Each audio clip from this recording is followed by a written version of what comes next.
नमस्कार, सभी का हार्दिक स्वागत है chemistry by Ramniwas Soiwal sir YouTube channel पर। और हम अध्ययन कर रहे थे 12th साइंस की रसायन विज्ञान के चैप्टर नंबर 3 का, यानी इलेक्ट्रोकेमिस्ट्री का।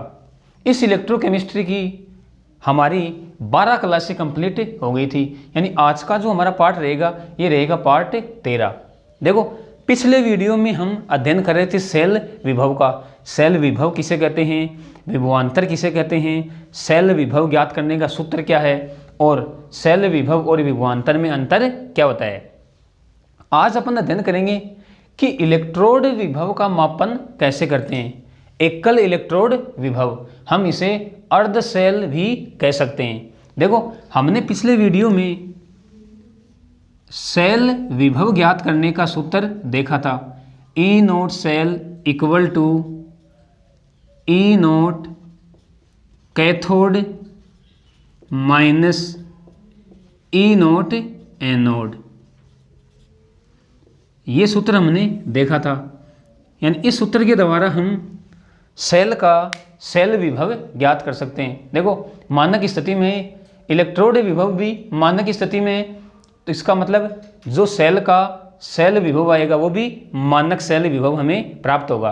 देखो, यानी कैथोड के अपचयन विभव में से हम एनोड का अपचयन विभव घटा रहे हैं, तो हमें इस सेल का सेल विभव प्राप्त हो जाता है।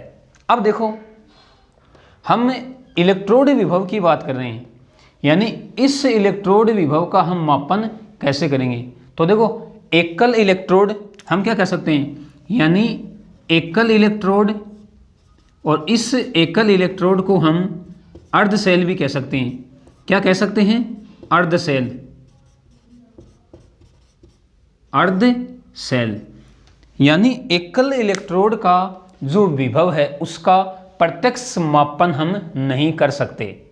अब प्रत्यक्ष मापन नहीं कर सकते तो इसका मतलब हमें इस एकल इलेक्ट्रोड को किसी दूसरे इलेक्ट्रोड के साथ जोड़कर सेल का निर्माण करना होता है, और फिर उस सेल का सेल विभव ज्ञात करके हम इस एकल इलेक्ट्रोड के इलेक्ट्रोड विभव का मान ज्ञात कर सकते हैं। देखो, इनमें देखो आप, यानी हमें दोनों इलेक्ट्रोडों के विभव ज्ञात हैं तो हम ई सेल ज्ञात कर सकते हैं, और अगर हमें किसी एक इलेक्ट्रोड का इलेक्ट्रोड विभव ज्ञात है तो हम इन दोनों के मान की सहायता से हम उस अज्ञात इलेक्ट्रोड का इलेक्ट्रोड विभव ज्ञात कर सकते हैं।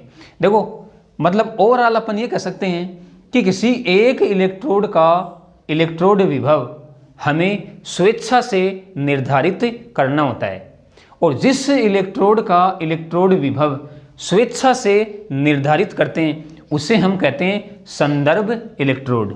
क्या कहते हैं, संदर्भ इलेक्ट्रोड। क्या बताया मैंने कि जिस इलेक्ट्रोड का इलेक्ट्रोड विभव स्वेच्छा से निर्धारित किया जाता है उसे हम संदर्भ इलेक्ट्रोड यानी रेफरेंस इलेक्ट्रोड कहते हैं।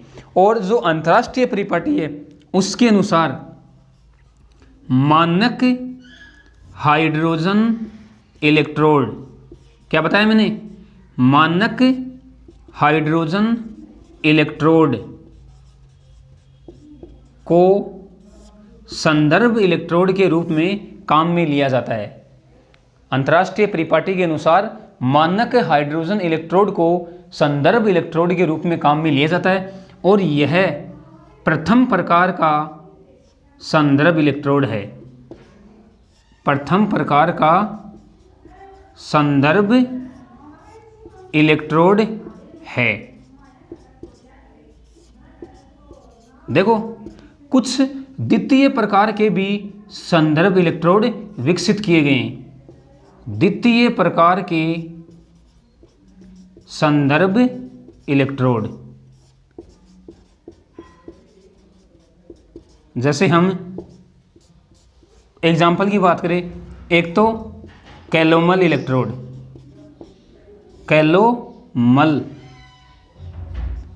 कैलोमल इलेक्ट्रोड, इसके अलावा AgCl इलेक्ट्रोड। ये दोनों इलेक्ट्रोड द्वितीय प्रकार के संदर्भ इलेक्ट्रोड होते हैं, यानी सिल्वर क्लोराइड इलेक्ट्रोड। जो मानक हाइड्रोजन इलेक्ट्रोड है यह प्रथम प्रकार का संदर्भ इलेक्ट्रोड है।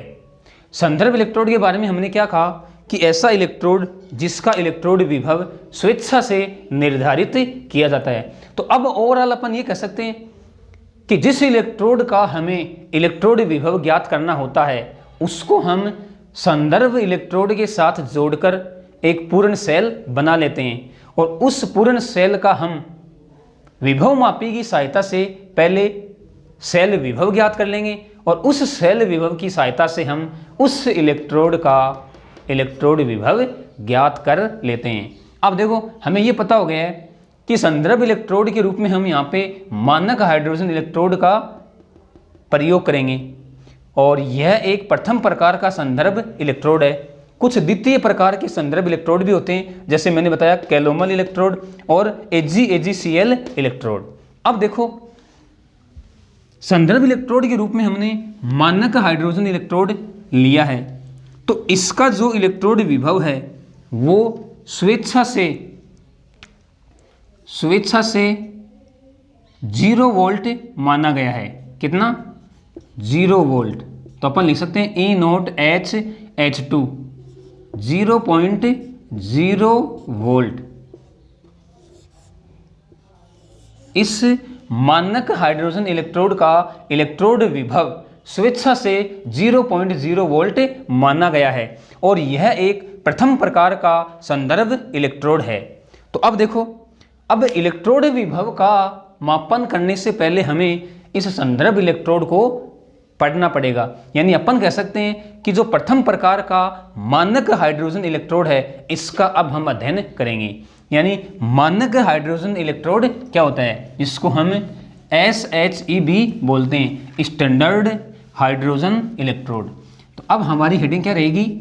मानक हाइड्रोजन इलेक्ट्रोड। मानक हाइड्रोजन इलेक्ट्रोड। देखना आप, पहले हम मानक हाइड्रोजन इलेक्ट्रोड को पढ़ते हैं। देखो इंपॉर्टेंट है, बोर्ड एग्जाम में ऐसा कैसा पूछता है कि मानक हाइड्रोजन इलेक्ट्रोड का नामांकित चित्र बनाइए। तो आप ध्यान से मेरे साथ देखते जाएंगे। मानक हाइड्रोजन इलेक्ट्रोड, यानी इसको हम कहते हैं standard hydrogen electrode. Standard hydrogen electrode, यानी हम इसको शॉर्ट में SHE भी कहते हैं। SHE मतलब क्या हुआ? Standard hydrogen electrode. ये लो, अब देखते हैं कि मानक हाइड्रोजन इलेक्ट्रोड का निर्माण कैसे किया जाता है। ध्यान से आप समझेंगे। देखो, मानक हाइड्रोजन इलेक्ट्रोड का निर्माण करने के लिए हम एक प्लेटिनम का तार लेते हैं। उस प्लेटिनम के तार के एक सिरे पर प्लेटिनम का पत्थर या अपन कह सकते हैं प्लेटिनम की प्लेट जोड़कर उसको एक कांच की नलिका में बंद कर देते हैं, और कांच की नलिका में मरकरी या पारा भर देते हैं। अब इस कांच की नलिका को एक बड़ी कांच की नलिका में बंद कर देते हैं, जिसका नीचे का सिरा खुला होता है, और उसको एक HCl से भरे पात्र में रख दिया जाता है। HCl का जो विलयन है वो इकाई सांद्रता वाला विलयन होता है, यानी 1 मोल या 1 m सांद्रता वाला विलयन। फिर क्या करते हैं, उस कांच की बड़ी नलिका में एक वायुमंडलीय दाब पर H2 गैस प्रवाहित करते हैं। तो पहले हम मानक हाइड्रोजन इलेक्ट्रोड का जो डायग्राम है, जो बनावट है, वो अपन देख रहे हैं। तो आप ध्यान से मेरे साथ समझते जाएंगे। हम बना रहे हैं मानक हाइड्रोजन इलेक्ट्रोड। देखो, ये तो मैंने लिया पेटी का तार, ठीक है। इसके निचले सिरे पर PT यानी प्लेटिनम का कोई आयताकार पत्थर बांध देते हैं या जोड़ देते हैं, और इस प्लेटिनम के तार को कांच की नलिका में बंद कर देते हैं। ये लो, मैंने कांच की नलिका में इसको बंद कर दिया। इस छोटी कांच की नलिका को एक बड़ी कांच की नलिका में बंद कर देते हैं। ये लो, जिसका नीचे का भाग खुला हुआ होता है। ये प्रवेश द्वार है जिधर से हम एक वायुमंडलीय दाब पर H2 गैस प्रवाहित करेंगे। अब देखो, इसको हम पात्र में रखेंगे। पात्र में मैंने क्या बताया, इकाई सांद्रता वाला HCl का विलयन भरा रहता है। तो ये मैं 1 m HCl विलयन को इसमें भर रहा हूं।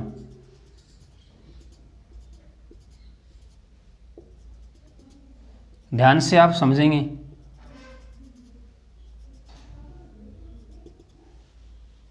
और इधर से अपन H2 गैस प्रवाहित करेंगे 1 एटमॉस्फेयर, या अपन कह सकते हैं 1 वायुमंडलीय दाब पर।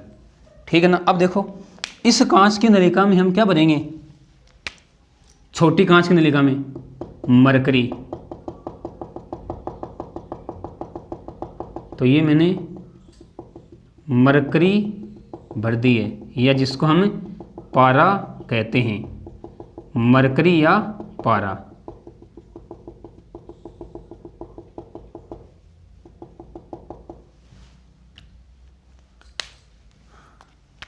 ये प्लेटिनम का तार है जिसको हम परिपथ से जोड़ेंगे। अब देखो, इसमें तो हमने क्या भरा, HCl विलयन, HCl विलयन जिसकी सांद्रता इकाई है, यानी 1 m। ये क्या है, ये है प्लेटिनम पत्थर। पत्थर कह सकते हैं हम, प्लेट कह सकते हैं, या टुकड़ा कह सकते हैं। ये है प्लेटिनम का तार, PT का तार। ये है कांच की नली, या अपन कह सकते हैं छोटी कांच की नली। ठीक है। और ये हो गई हमारी बड़ी कांच की नलिका, बड़ी कांच की नलिका। और इसके अंदर हमने क्या भर दिया, मरकरी। मरकरी हमने इसके अंदर भर दिया। तो ये देखो, ये हमारा मानक हाइड्रोजन इलेक्ट्रोड बन गया। वापस से मैं आपको समझा रहा हूँ। देखो, हमने एक प्लेटिनम का तार लिया जिसके एक सिरे पर प्लेटिनम पत्थर जोड़कर इस प्लेटिनम तार को कांच की एक नलिका में बंद कर दिया। इस कांच की नलिका में हमने मरकरी भर दिया, और फिर इस छोटी नलिका को एक बड़ी नलिका में हमने बंद कर दिया जिसका नीचे का सिरा खुला होता है।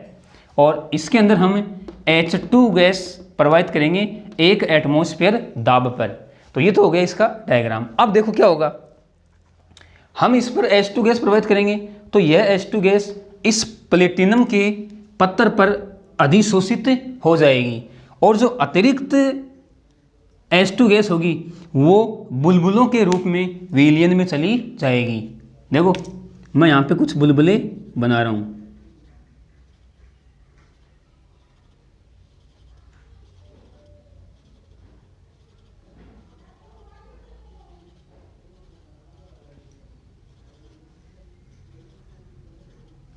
यानी अपन कह सकते हैं ये H2 गैस के बुलबुले हैं।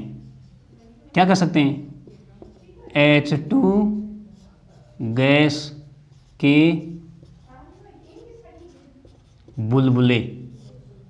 ये लो, H2 गैस के बुलबुले। तो ये हमने मानक हाइड्रोजन इलेक्ट्रोड का डायग्राम बना लिया है। अब देखो, जब हम इसमें H2 गैस प्रवाहित करेंगे तो मैंने क्या बताया आपको कि H2 गैस प्लेटिनम पत्थर पर क्या हो जाएगी, अधिशोषित, और जो एक्स्ट्रा H2 गैस होगी वो विलयन में चली जाएगी बुलबुलों के रूप में। ठीक है।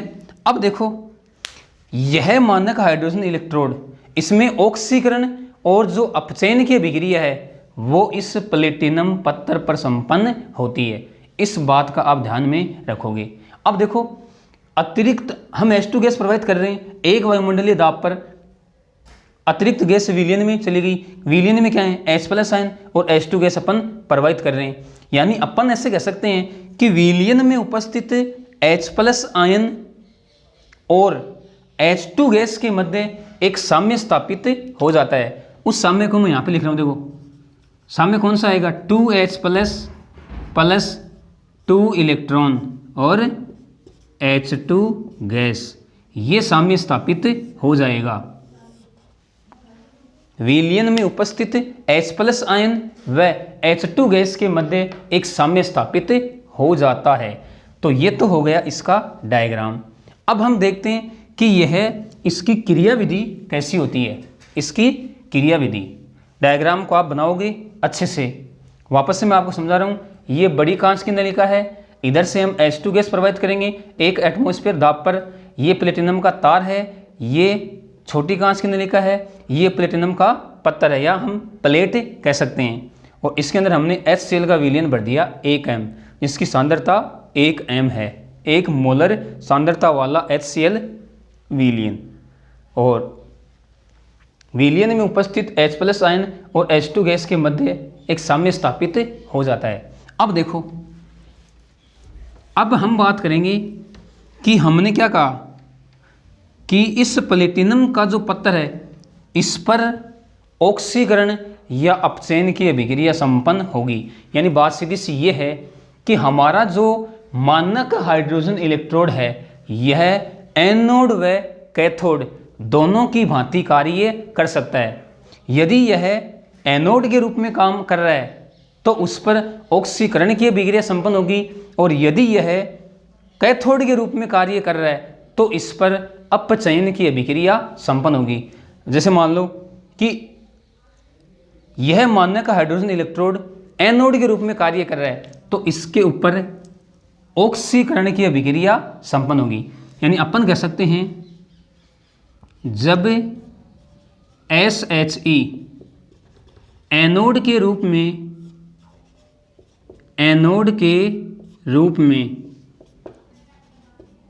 कार्य करता है तो इस पर ऑक्सीकरण अभिक्रिया संपन्न होती है। इस पर ऑक्सीकरण अभिक्रिया संपन्न होती है। और कैसे होगी, देखो H2 gas 2H+ plus 2 electron, यानी ये तो ऑक्सीडेशन अभिक्रिया संपन्न हुई। कब, जब यह मानक हाइड्रोजन इलेक्ट्रोड एनोड के रूप में कार्य करता है, उस स्थिति में इस पर ऑक्सीकरण अभिक्रिया संपन्न होती है। अब बात कर रहे हैं दूसरी स्थिति की। दूसरी स्थिति क्या होगी, जब मानक हाइड्रोजन इलेक्ट्रोड कैथोड के रूप में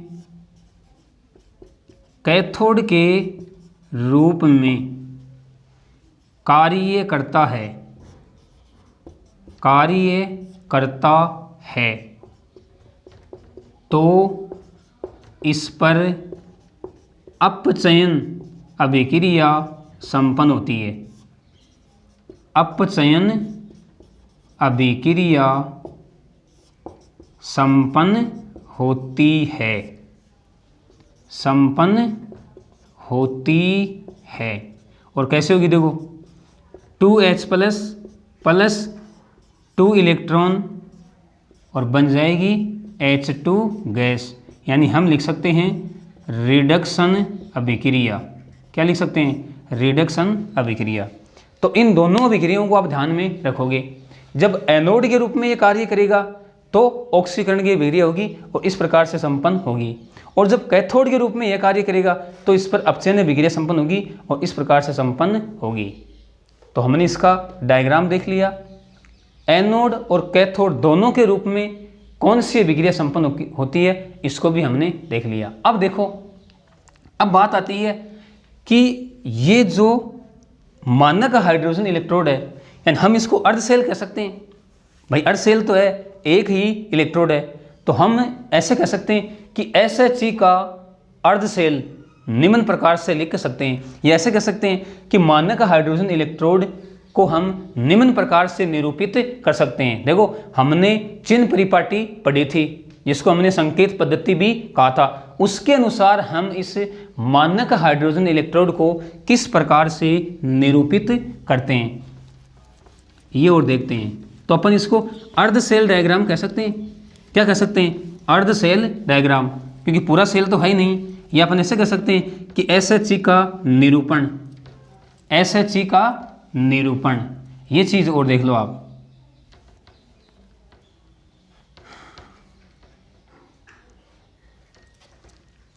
देखो जब यह एनोड के रूप में प्रयुक्त होता है तो उस स्थिति में हम इसको कैसे निरूपित करेंगे। तो पहले मैं लिख रहा हूं एनोड के रूप में, एनोड के रूप में।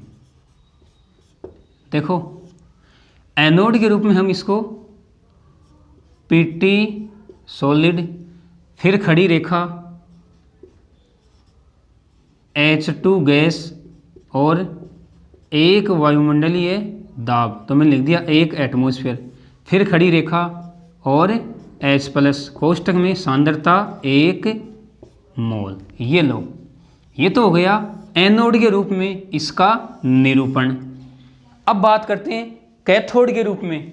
तो मैं लिख रहा हूं कैथोड के रूप में, कैथोड के रूप में, कैथोड के रूप में हम इसको दर्शाएंगे H+ 1m, फिर खड़ी रेखा H2 गैस और 1 एटमॉस्फेयर दाब, फिर खड़ी रेखा और PT सॉलिड। तो इन दोनों को आप ध्यान में रखोगे। देखो जब हम इसके साथ इलेक्ट्रोड को जोड़कर, जिसका हम विभव ज्ञात करेंगे, उसको जोड़कर जब हम कंप्लीट सेल बनाएंगे, वहां पर हमें ये निरूपण काम में आएगा। तो दोनों रूप में मैंने आपको बता दिया है कि यह एनोड के रूप में काम में आएगा, तब हम इसको किस प्रकार से निरूपित करेंगे, और जब यह कैथोड के रूप में काम में आता है तब इसको किस रूप में लिखेंगे।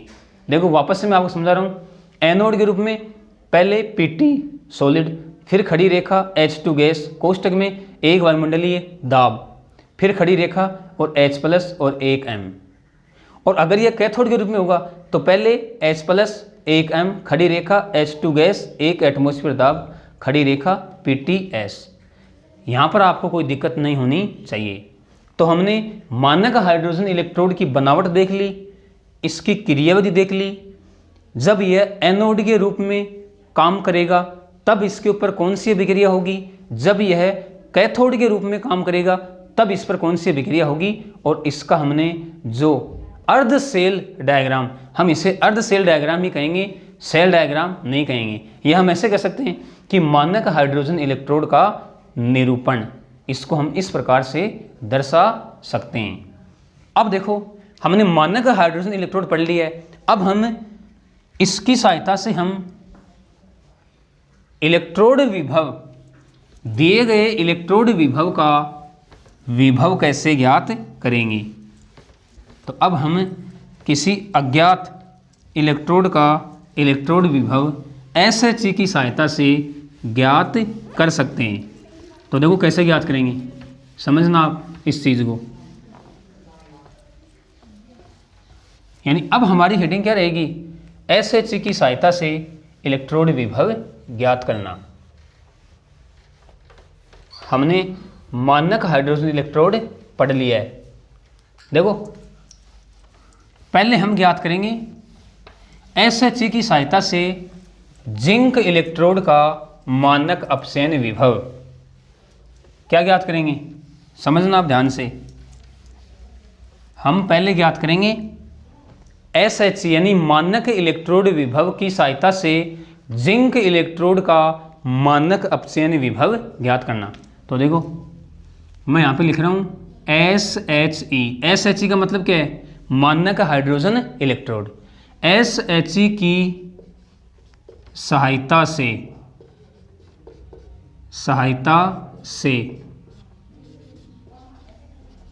जिंक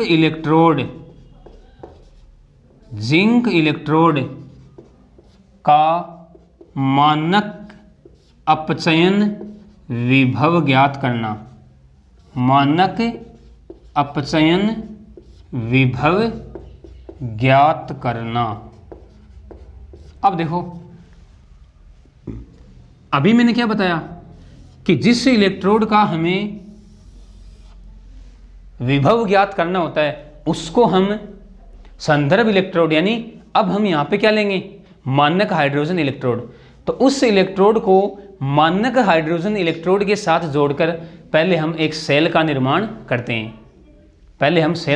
करते हैं। और फिर उस सेल का विभव मापी की सहायता से सेल विभव ज्ञात करेंगे और फिर उसकी सहायता से हम उसका विभव ज्ञात करेंगे। तो पहले मैं सेल बना रहा हूँ। देखो, जिंक इलेक्ट्रोड है, ये तो रहा जिंक इलेक्ट्रोड। समझना आप, हमने पढ़ रखा है जिंक इलेक्ट्रोड में जिंक की छड़ होती है। जिंक इलेक्ट्रोड में जिंक की छड़ होती है जो ZnSO4 के विलयन में डूबी रहती है। तो ये मैंने ZnSO4 का विलयन इसमें भर दिया है। ध्यान से आप समझते चले जाएंगे।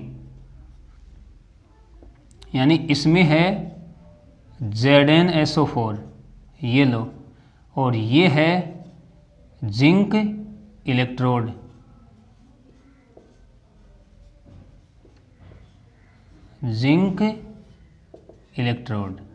ठीक है। इधर हम ले रहे हैं हमारा मानक हाइड्रोजन इलेक्ट्रोड यानी SHE। ये लो, मैं यहाँ पे बना रहा हूँ SHE।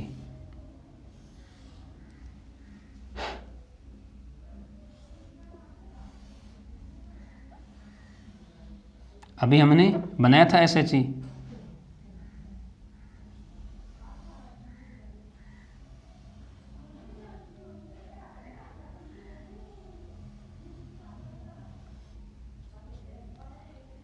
ये प्लेटिनम पत्थर, इधर से हम H2 गैस प्रवाहित करते हैं और इसके अंदर है HCl का इकाई सांद्रता वाला विलयन।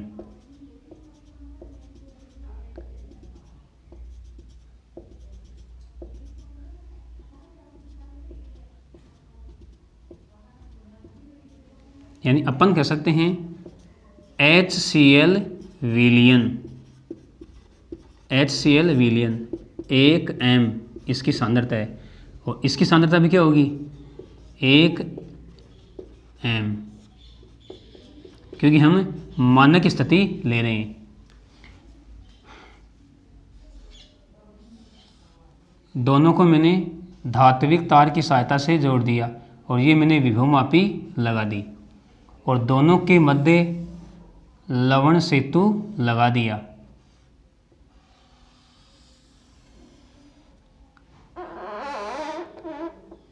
ये मैंने लवण सेतु लगा दिया।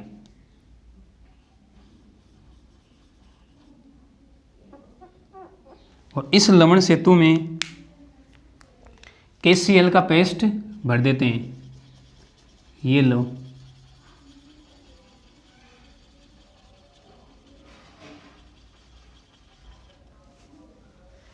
यानी अपन कह सकते हैं ये लवण सेतु है,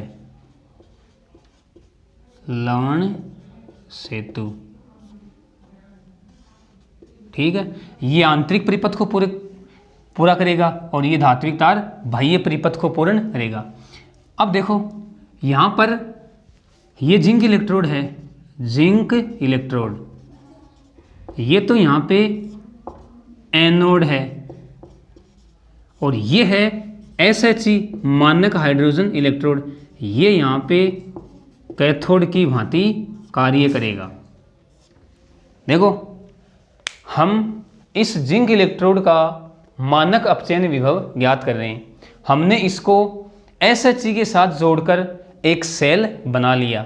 अब इस सेल का हम पहले सेल विभव ज्ञात करते हैं, और सेल विभव का सूत्र हमें पता है क्या होता है, E naught cell equal to E cathode minus E anode. कोई दिक्कत नहीं है। अब देखो E naught cell equal to, अब कैथोड यहाँ पे क्या है, SH है, और हमें ये भी पता है कि इस सूत्र में दोनों के अपचयन विभव हम काम में लेते हैं, कैथोड का भी अपचयन विभव और एनोड का भी अपचयन विभव। तो इस कैथोड को मैं ऐसे लिख सकता हूँ, ई नोट, कैथोड किसका है, SH का है, इसका मतलब इसको मैं लिख दूँ H प्लस H2, फिर माइनस, और एनोड किसका है, जिंक का है, जिंक इलेक्ट्रोड का है तो एनोड, लेकिन हम इसका यहाँ पे क्या ले रहे हैं, अपचयन विभव। तो कैसे लिखेंगे, हम इसको लिख सकते हैं Zn2+ और Zn। कोई दिक्कत नहीं है, अरे यहाँ पर कोई दिक्कत नहीं है ना। और हम ज्ञात क्या कर रहे हैं, हमें इसका मान ज्ञात करना है। अब देखो ई नोट सेल का मान हम विभव मापी की सहायता से ज्ञात करेंगे, और इसका मान हमें प्राप्त होगा 0.76। देखो याद करो, मैंने आपको स्टार लगा के लिखवाया था कि सेल के सेल विभव का मान हमेशा धनात्मक प्राप्त होता है, हमेशा धनात्मक प्राप्त होता है। और इसका मान हमने स्वेच्छा से मान रखा है क्योंकि ये मानक हाइड्रोजन इलेक्ट्रोड है। कितना आएगा, 0, फिर माइनस ई Zn2+ और Zn। अब हमें इसका मान याद करना है, तो इसका मान आ जाएगा हमारे पास ई Zn2+ Zn इक्वल टू, देखो ये माइनस में, यानी इसके बराबर आ जाएगा -0.76 वोल्ट। तो ये हमने SH की सहायता से जिंक इलेक्ट्रोड का मानक अपचयन विभव ज्ञात कर लिया है। अब देखो आपके माइंड में एक सवाल आ रहा होगा कि सर आपने मानक अपचयन विभव ज्ञात किया है, इसका मानक ऑक्सीकरण विभव क्या होगा। अरे मान क्या होते हैं, किसी इलेक्ट्रोड के लिए ऑक्सीकरण विभव और अपचयन विभव के मान क्या होते हैं, बराबर होते हैं, केवल चिन्ह अलग होता है। तो अगर हम अब जिंक इलेक्ट्रोड के मानक ऑक्सीकरण विभव की बात करें तो कितना हो जाएगा, +0.76 वोल्ट। तो यहाँ पे कोई दिक्कत आपको नहीं आनी चाहिए। तो हमने SH की सहायता से जिंक इलेक्ट्रोड का मानक अपचयन विभव ज्ञात कर लिया। बस आपको सूत्र ध्यान में रखना है, सेल का निर्माण कैसे होता है ये ध्यान में रखना है, और आप ध्यान में रखोगे कि विभव मापी की सहायता से जब हम सेल का सेल विभव ज्ञात करते हैं तो वो हमेशा धनात्मक प्राप्त होता है। ठीक ना, तो ये आपको समझ में आ गया। अब हम SH की सहायता से कॉपर इलेक्ट्रोड का, किसका, कॉपर इलेक्ट्रोड का मानक अपचयन विभव ज्ञात करेंगे। देखते हैं उसका कितना आता है। क्या लिख दूं मैं यहाँ पे, SH की सहायता से कॉपर इलेक्ट्रोड का मानक अपचयन विभव ज्ञात करना। अब देखो यानी इस SH की तुलना में कॉपर का जो इलेक्ट्रोड है उसका अपचयन होगा, क्या होगा, अपचयन।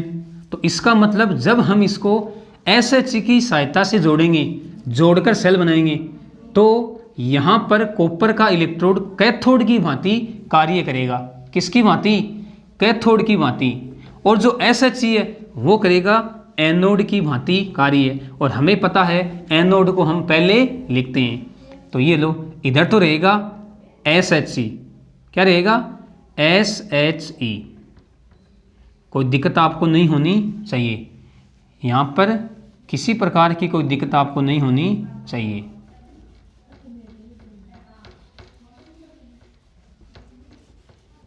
देखो इधर तो क्या रहेगा, SHE, इधर रहेगा हमारा कॉपर। तो मैं यहाँ पे बना दूं SHE, ये लो,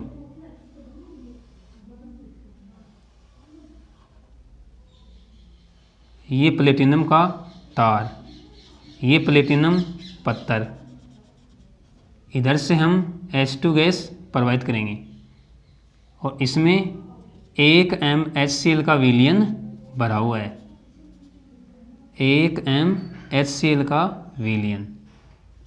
चलो मैं लिख देता हूँ यहाँ पे HCl विलयन 1 M। ठीक है, अब इधर आएगा हमारा कौन, कॉपर का इलेक्ट्रोड। ये लो, ये कॉपर धातु की छड़ डूबी रहती है किसमें, CuSO4 के विलयन में। तो ये मैंने इसमें कॉपर सल्फेट का विलयन भर दिया इकाई सांद्रता वाला। मैं यहाँ पे कह सकता हूँ CuSO4 विलयन, सांद्रता क्या रहेगी, 1 M। धात्विक तार की सहायता से मैं दोनों को जोड़ देता हूँ। विभव मापी हमने लगा दी है।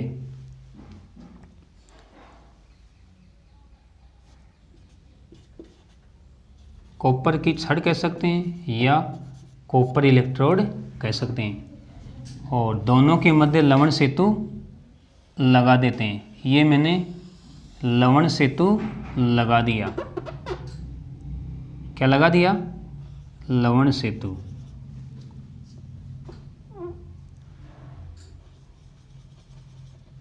और लवण सेतु में जनरली अपन KCl का पेस्ट भरते हैं। ये लो,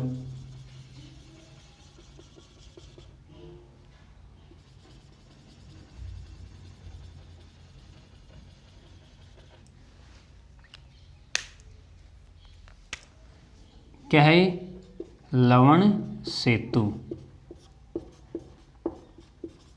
अब देखो, ये तो है कॉपर इलेक्ट्रोड जो यहाँ पर कैथोड की भांति कार्य कर रहा है, और ये है हमारा SHE जो यहाँ पर एनोड की भांति कार्य कर रहा है। यानी अब की बार यहाँ पे इस SHE पे ऑक्सीकरण अभिक्रिया संपन्न होगी।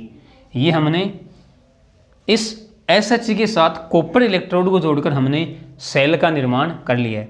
अब हम वही सूत्र लगाएंगे।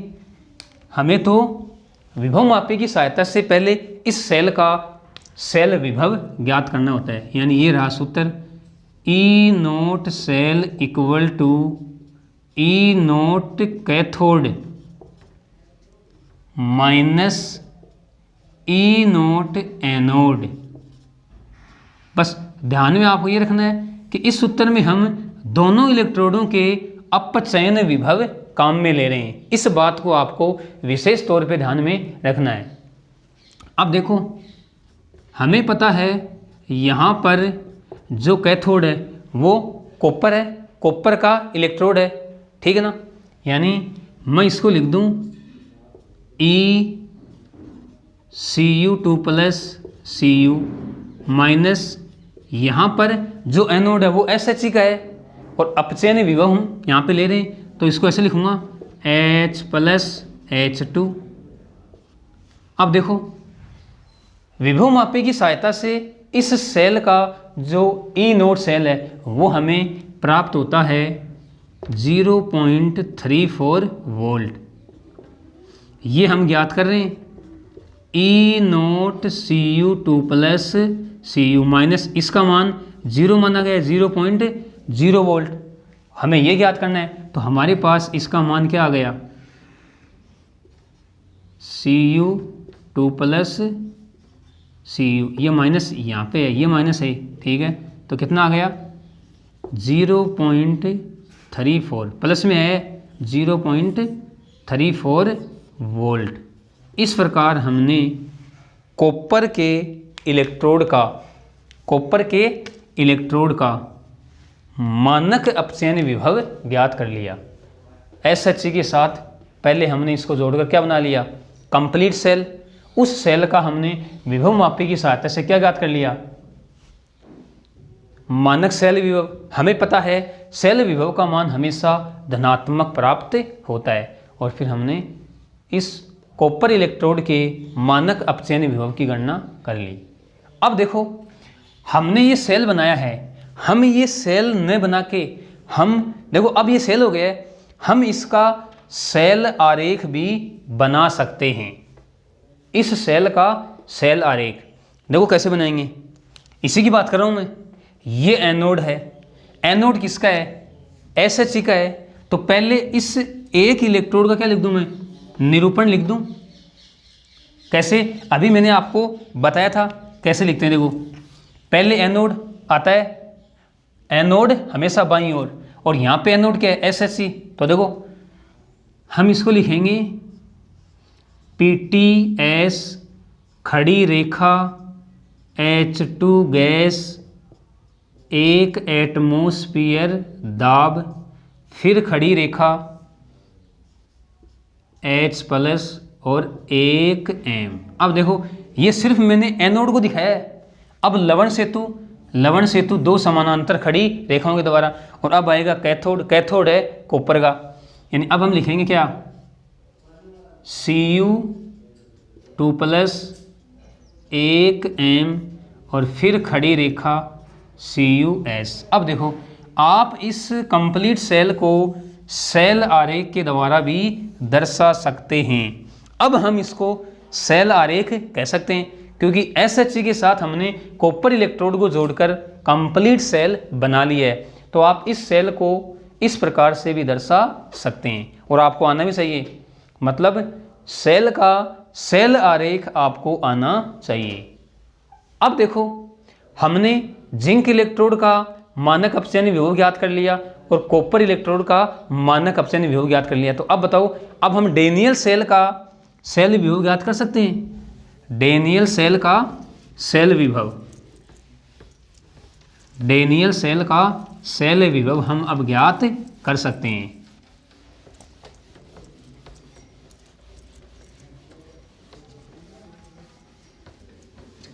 देखो सूत्र क्या होता है, सूत्र ये होता है E0 cell equal to E0 cathode minus E0 anode. हमें पता है हम डेनियल सेल की बात कर रहे हैं, डेनियल सेल का सेल विभव। हमें पता है डेनियल सेल में जो कैथोड होता है वो कॉपर इलेक्ट्रोड होता है, और जो एनोड होता है वो होता है जिंक इलेक्ट्रोड। तो हम क्या लिखेंगे, हम लिखेंगे E0 सेल इक्वल टू, अब देखो कैथोड किसका है, कॉपर का है, कैथोड कॉपर का है, और अभी हमने कॉपर का अपचयन विभव ज्ञात किया है, कितना आया, +0.34 वोल्ट, फिर माइनस हमने जिंक का मानक अपचयन विभव भी ज्ञात कर लिया, कितना आया था, -0.76।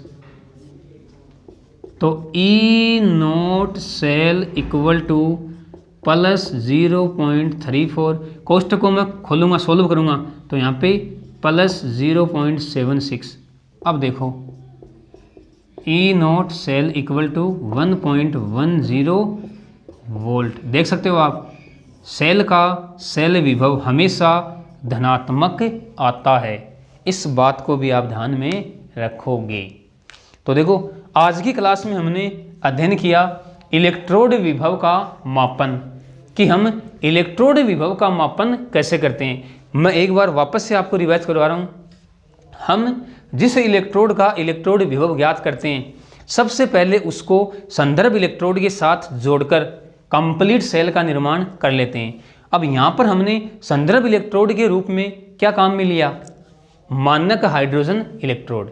मानक हाइड्रोजन इलेक्ट्रोड के साथ जोड़कर हमने कंप्लीट सेल का निर्माण कर लिया। फिर उस सेल का सेल विभव विभवमापी की सहायता से हम ज्ञात कर लेते हैं, और फिर उस सेल के सेल विभव की सहायता से हम उस अज्ञात इलेक्ट्रोड का इलेक्ट्रोड विभव ज्ञात कर लेते हैं। अब देखो यहाँ पर ना आपको मैं एक बात बता दूं, यहाँ पर जो मानक हाइड्रोजन इलेक्ट्रोड है, मानक हाइड्रोजन इलेक्ट्रोड, इस बात को थोड़ा सा आप ध्यान में रखोगे। मानक हाइड्रोजन इलेक्ट्रोड इसके उपयोग में थोड़ी सी कठिनाई हमें महसूस होती है। कठिनाई क्यों? यानी अपन ऐसा कह सकते हैं कि इसको यूज करना थोड़ा मुश्किल काम होता है और इसी वजह से जो द्वितीय प्रकार के संदर्भ इलेक्ट्रोड हैं उनको विकसित किया गया है। देखो हमने क्या देखा, हमने देखा कि मानक हाइड्रोजन इलेक्ट्रोड में 1 मोल इकाई वाला विलयन भरा रहता है। फिर हम उस पर H2 गैस प्रवाहित कर रहे हैं एक वायुमंडलीय दाब पर। अब देखो हमें यह भी पता है कि मानक हाइड्रोजन इलेक्ट्रोड में जो ऑक्सीकरण और अपचयन की जो अभिक्रिया हैं वो प्लेटिनम की प्लेट पर संपन्न होती हैं। अगर ऑक्सीकरण की अभिक्रिया हो रही है, समझना, तो ऑक्सीकरण की अभिक्रिया में क्या होगा, H2 गैस H2 आयनों में चेंज हो रही है, H2 गैस H+ आयनों में चेंज हो रही है। और अगर अपचयन अभिक्रिया हो रही है तो विलयन के H+ आयन H2 गैस में परिवर्तित हो रहे हैं। यानी ओवरऑल अपन ये कह सकते हैं कि विलयन में H+ आयनों की सांद्रता परिवर्तित हो रही है। और जब विलयन में H+ आयनों की सांद्रता परिवर्तित हो रही है तो इसका मतलब उसका जो विभव है वो भी परिवर्तित हो जाएगा, यानी हमें स्थिर विभव प्राप्त नहीं होगा। तो एक समस्या तो कौन सी आई, यानी अपन कह सकते हैं कि मानक हाइड्रोजन इलेक्ट्रोड की कुछ सीमाएं हैं, हम इन्हें सीमाएं कह सकते हैं, सीमाएं।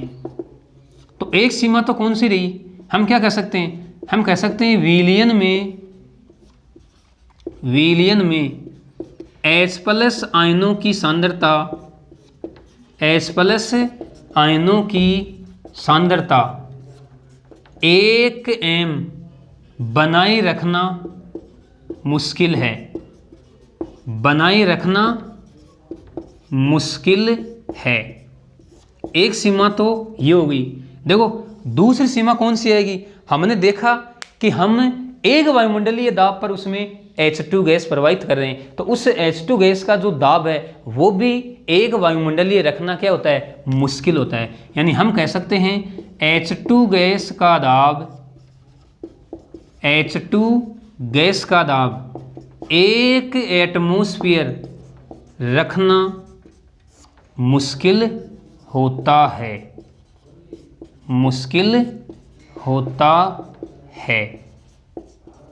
तो ये इस मानक हाइड्रोजन इलेक्ट्रोड की कुछ सीमाएं थी, इनको भी आपको ध्यान में रखना है कि ये 2 सीमाएं होती हैं। एक तो मैंने क्या बताया आपको कि विलयन में H+ आयनों की सांद्रता 1 m बनाए रखना मुश्किल होता है, और दूसरी हमने बताई H2 गैस का जो दाब है वो एक वायुमंडलीय रख पाना मुश्किल होता है। तो ये इस मानक हाइड्रोजन इलेक्ट्रोड की सीमाएं थी।